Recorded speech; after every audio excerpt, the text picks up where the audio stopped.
Magandang araw mga utol. Welcome back dito sa Utol Up. So ngayong araw mga utol, 8 lap training ng mga ibon natin at first lap ng pan race. So nag-entry nga tayo ng isang ibon sa pan race. At yan nga ngayong arrival day, mapapansin nyo, masama ang panahon dito sa atin, umuulan. So ganun din sa release point, naging maulan. So ayun, nagpalipad muna nga kami ng mga ibon natin dahil nga ala pa namang release, di pa napapawalan yung mga ibon sa release point. Kaya nagpa-low-fly muna kami. So ayan mapapansin nyo nga na pati yung mga ibon natin na pinalow-fly nahirapan din. Di sila makadayo ng diretso kanina, dadayo ng saglit tas uuwi. Tas ngayon nga ayan, parang gusto nang bumaba dahil mukhang medyo basa na yung mga ibon natin dahil nga umuulan. So ayan, maya maya siguro pagka may update na sa club, i-update ko kayo kung ano yung mangyayari, kung papawalan ba sila sa release point ngayon o ibababa. So itong mga pinalow-fly natin, papababain muna namin dahil mga gusto nang bumaba. At ayan, mga basa na to. So ganyan mangyayari sa mga ibon natin pag pinawalan sa release point. Hindi sila makakalipad ng maayos, hindi sila makakadiretso agad pa uwi. At siguradong may hirapan, malaki chance na madisgrasya at mawala lang.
So ayun mga utol, napababa na natin yung mga ibon natin at napakain ko na rin.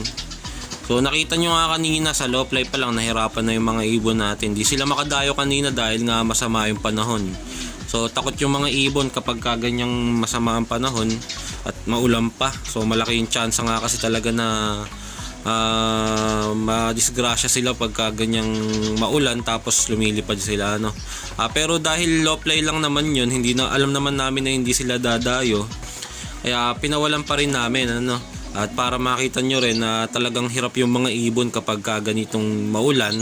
Kaya nga yung mga ibon natin ngayon sa release point, ganun na lang din yung pag-aalala namin dahil nga kung mapapawalan sila ngayon ng ganito ang panahon at malaki yung tsansa na mawala sila at dahil ang layo nung uuwian nila mula release point hanggang dito sa atin, masama ang panahon. So ayun, hindi ko pa alam kung paano magiging desisyon ng club magpahanggang sa ngayon kasi hindi pa nga sila nakakapag-release, di pa pinawalan yung mga ibon natin. So malamang pwedeng makancel yung pan race ngayon at ibaba na ng release point yung mga ibon natin ayun, so update ko lang nga sa inyo, maya maya babalikan ko ulit kayo kapag may update na tayo sa release ng mga ibon natin.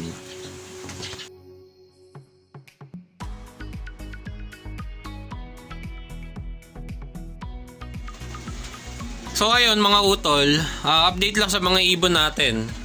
So hindi na nai-release yung mga ibon natin sa tamang release point sa Tayabas, Quezon nga. Bali binaba na yung mga ibon natin at kasalukuyan nasa Santa Maria, Bulacan na yung mga ibon. So kinancel na rin yung pan race namin dahil nga ayan yung lagay ng panahon natin at binaba na ng release point yung mga ibon. So itutuloy na lang next week yung first lap ng pan race.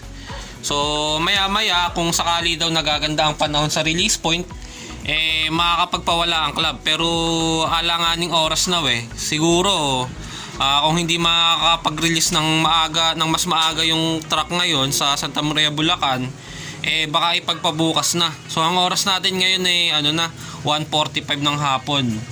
Alanganin na yung oras na to para mag-release pa ng mga ibon, dahil kung ganito ang panahon nga at papawalan sila, malaki yung chance na may stranded lang yung mga ibon at hindi dumiretso pa uwi. So hapon na nga, baka abutan pa ng gabi. Pagka ganun ang nangyari, mas malaki yung chance na maraming mawala, kaya mas mainam siguro kung ipagpapabukas na. Pero kung makakapag-release sila ng mga ganitong oras sa release point ngayon sa Santa Maria, Bulacan, baka sakali pa kahit papano may umuwing ibon. So sana kung sakali man na makapag-release sila, makakumpleto man lang tayo, dahil training pa lang, mas marami pang laban yung mga ibon natin, dahil first lap pa lang ng pan race natin, at yun nga, magde-derby pa lang pagkatapos nitong dalawang huling training natin. So ayan mga utol, yan lang muna yung update ko sa inyo. Babalitaan ko kayo kung sakali mang makakapag-release ngayon yung club natin, o kung hindi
natin, kumpleto naman yung 5. So hindi ko inaasahan yung pauwian ng mga ibon kanina, kasi hindi ko nalaman na inirelease pala sila sa Santa Maria, Bulacan kanina ng bandang 2:00. So nakita ko na lang nung chinek ko yung GC namin bandang 2:20 yun, nakita ko nga na doon pinawalan pala yung mga ibon sa Santa Maria, Bulacan. Kaya nung mga oras na yun, umakit ako dito sa loop, at yun nga, pagkakit ko sa loop, nandito na pala yung 3 nating ibon, so hindi na natin naabangan. At maya nga lang, dumating na rin itong isang ibon natin, yung pang-4, at pagkalipas lang ng mga ilang minuto, dumating naman yung huling ibon natin, itong YB natin ng South, yung isinali natin ng pan race. So ayun, doon nakumpleto tayo. At yun nga, mapapansin nyo sa mga ibon natin na talagang mga nabasa yung ibon natin, dahil nga ayan, hanggang sa ngayon umuulan dito sa amin Ayan, makulimlim pa rin, medyo may ulan pa. So kanina sa release point nung tumila ang ulan, siguro pinawalan sila, pero sa dinaanan ng mga ibon talagang may ulan pa. Kaya ayan, nabasa yung mga ibon natin at yun nga, lalong-lalo na yung last bird natin. So buti nakadiretso yung ibon natin, hindi siya na-stranded kasi kung nabasa ng husto yung ibon na to, yung last bird natin, sa tingin ko mahirapan na siyang makalipad. Talagang dadapo na siya at malaki na yung chance ang madisgrasya siya pagka ganun eh. Kaya buti pinilit na rin niyang makauwi agad. Kaya ipapahinga lang muna natin bago natin pakainin mga utol. Babalikan ko na lang kayo mamaya.